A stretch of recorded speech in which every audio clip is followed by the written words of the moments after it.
নমস্কার বন্ধুরা, আমার আজকের রেসিপি মূলা বেগুন দিয়ে কাইক্কা মাছের ঝোল। পুরো ভিডিওটা দেখবে।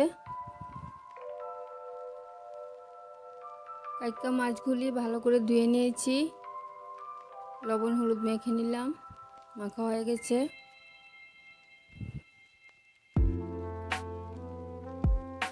কড়াইতে সরিষা তেল দিয়ে দিলাম। তেলটা গরম হয়ে গেলে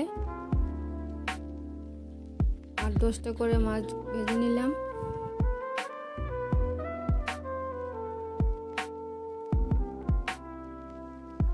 এইভাবে মাছগুলি 2-3 বারে ভেজে নিলাম। আরো কয়েকটা মাছ দিয়ে দিলাম।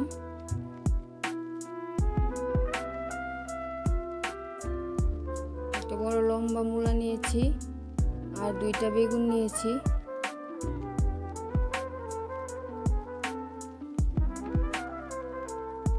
মূলাটা চেষে পাতলা পাতলা করে কেটে নিয়েছি, বেগুনগুলিও কেটে নিয়েছি। মূলাটা ধুয়ে লবণ মেখে রাখলাম, জলটা বেরিয়ে যাবে। নিয়ে নিলাম ধনে গুঁড়ো আর কাঁচা লঙ্কা পেস্ট করে নিলাম। মূলা থেকে অনেকটাই জল বেড়ে যাচ্ছে।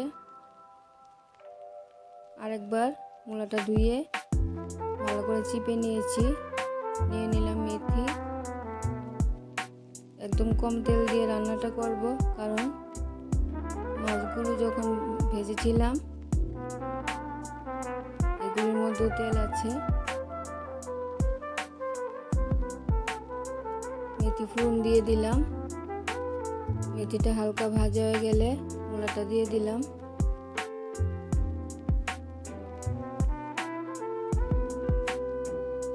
হলুদ দিয়ে মূলাগুলি ভাজা করে নিলাম।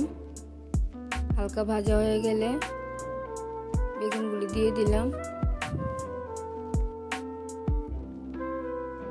বেগুনের মধ্যে আর একটু হলুদ দিয়ে দিলাম।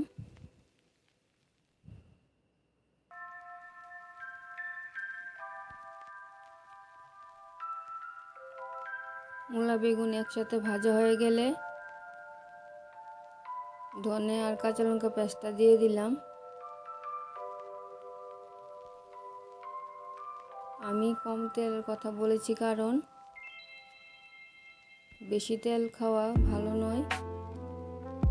আমার হাজবেন্ডকে বলেছে ডাক্তারে একদম কম তেল খাওয়ার জন্য। কালারের জন্য কাশ্মীরি লাল লঙ্কার গুঁড়ো দিয়ে দিলাম। অল্প জল দিয়ে ভালো করে কষিয়ে নিলাম।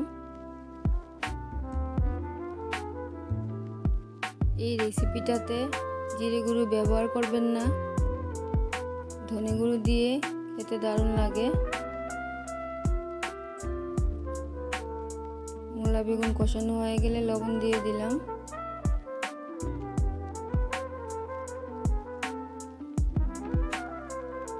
কষানো হয়ে গেছে, গরম জল দিয়ে দিলাম।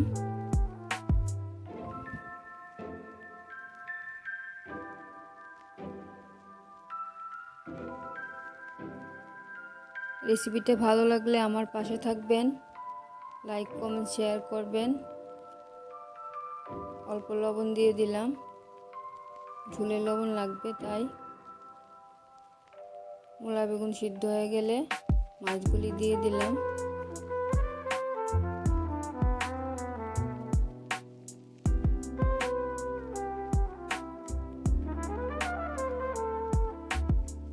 দুইটা কাঁচা লঙ্কা চিড়ে দিয়ে দিলাম।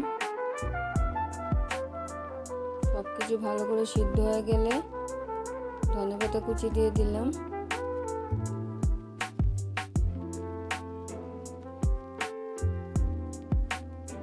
এইভাবে মূলা বেগুন কাইক্কা মাছের তরকারি রান্না করে খেয়ে দেখবেন, মাংস লাগবে না। রান্নাটা কমপ্লিট হয়ে গেছে। দেখা হচ্ছে পরের ভিডিওতে। ভালো থাকবেন, সুস্থ থাকবেন। ধন্যবাদ বন্ধুরা।